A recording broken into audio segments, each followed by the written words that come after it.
Bonjour à tous et à toutes. Dans cette vidéo, on va aborder les vecteurs. D'abord, on va voir les vecteurs géométriques. On pourrait appeler ça aussi la forme polaire. Et dans une autre vidéo, on va aborder les vecteurs de forme algébrique. Donc, premièrement, un vecteur de forme géométrique, c'est quoi? Bien, c'est un vecteur qu'on va noter, peu importe, là, algébrique ou géométrique, les vecteurs, on va toujours les noter. Par exemple, si j'ai le vecteur U avec une flèche ici au-dessus. Donc ça, c'est la notation pour un vecteur.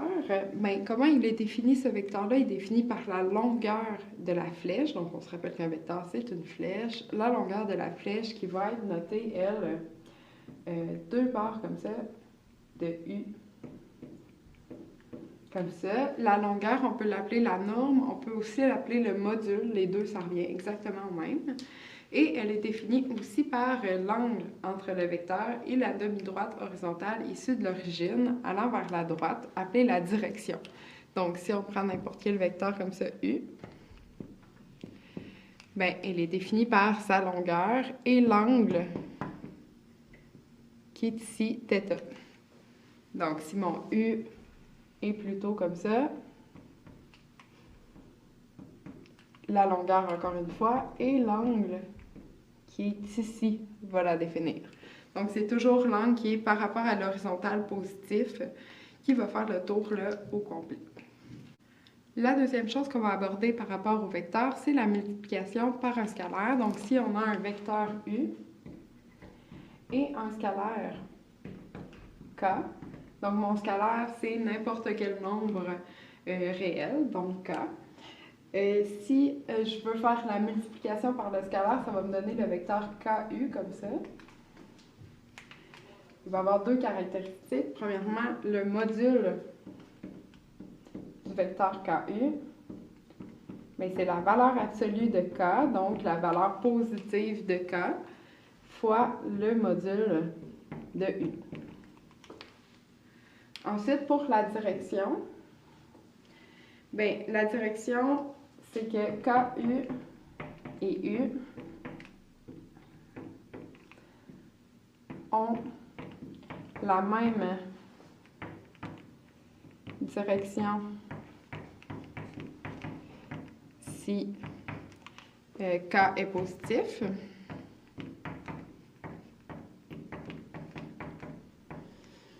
Et vont être de direction contraire, donc sont de direction contraire,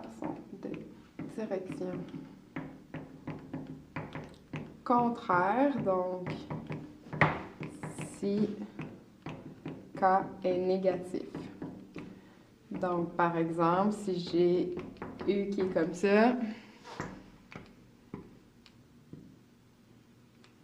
et que j'ai moins U, ben, je vais juste changer le sens de mon vecteur dans le fond. Donc, au lieu d'aller vers en haut, il va maintenant vers en bas. C'est ce que ça fait quand on change la direction, que la direction est contraire. Donc, ça, c'est pour la multiplication par un scalaire. La deuxième opération qu'on va voir ensemble, c'est la somme. Donc, pour faire la somme du vecteur U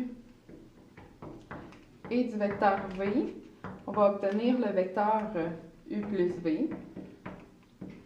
Comment on l'obtient? Avec la méthode du triangle. Donc, si par exemple j'ai le U qui est ici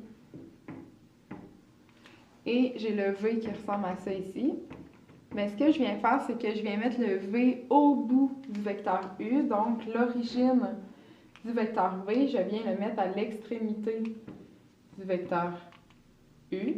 Donc, ça me donne ça ici. Et le vecteur qui part de l'origine de U jusqu'à l'extrémité de V,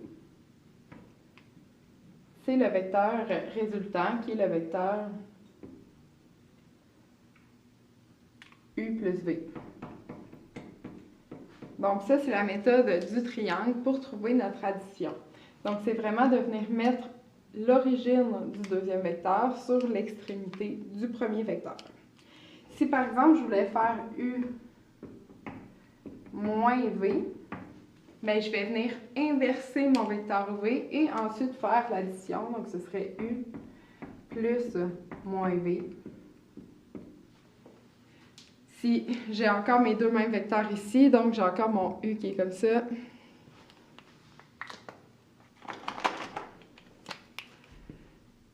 U qui est comme ça, et mon V qui est comme ça, bien, moins V, c'est l'inverse. Donc, c'est le vecteur qui fait ça comme ça. Je viens mettre l'extrémité ici, au bout de mon U, mon V, et le vecteur qui part de l'origine et qui va jusqu'à l'extrémité, c'est U moins V. Donc ça, c'est lorsqu'on a une soustraction, mais c'est comme faire l'addition de l'inverse du vecteur. Aussi, dernière chose par rapport à la somme des vecteurs, si j'ai des points, par exemple, j'ai les points A, B, C et D, on va avoir la loi de Charles qui va s'appliquer. Dans le fond, c'est que si j'ai les vecteurs AB plus BC plus CD, lorsque j'ai deux lettres pareilles qui s'additionnent, qui se suivent, c'est comme faire AD, le résultat de ça. Donc, je peux enlever les points qui se suivent. C'est logique si j'ai un point A jusqu'au point B. Ensuite, au point C et au point D. Bien, ce que je viens de faire, c'est la somme des vecteurs avec la méthode du triangle. Donc, si je pars de A et je vais vers D, c'est le résultat de cette opération-là. Donc, ça s'appelle la loi de Charles et c'est super facile à appliquer là, quand on a des points dans un polygone, par exemple. Donc, on va voir quelques exemples ensemble de somme et de multiplication.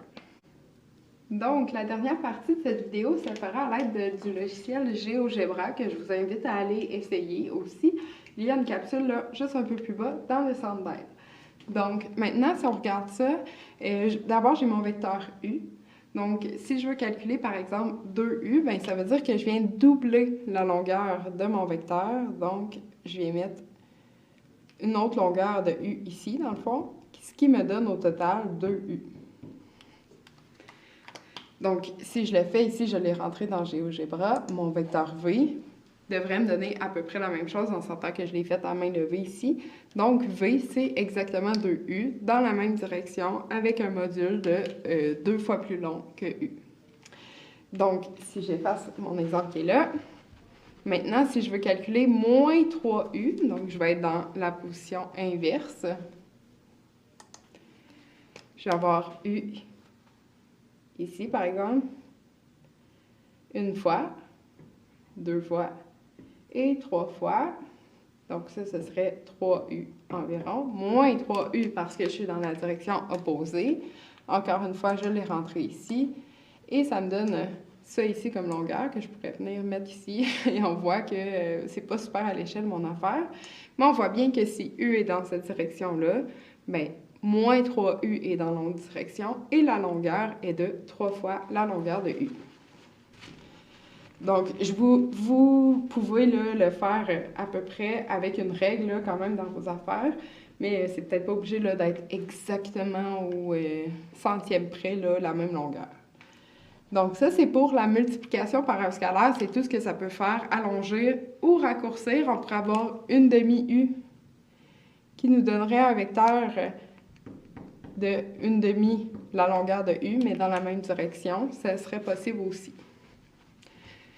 Donc maintenant, si on passe aux additions et aux soustractions, si je veux avoir, j'ai le vecteur A qui est ici, et je veux additionner ces deux vecteurs-là, donc je viendrais mettre A ici au bout de U. Donc ça, ce serait mon vecteur A. Bien, ma réponse de mon addition, ce serait le vecteur qui est là, qui est U plus A. Si je le fais maintenant avec mon logiciel, mon vecteur B, c'est U plus A. Bien, ça me donne bien là, le vecteur qui est ici, qui est à peu près ce que j'avais au départ, fait avec ma méthode du triangle.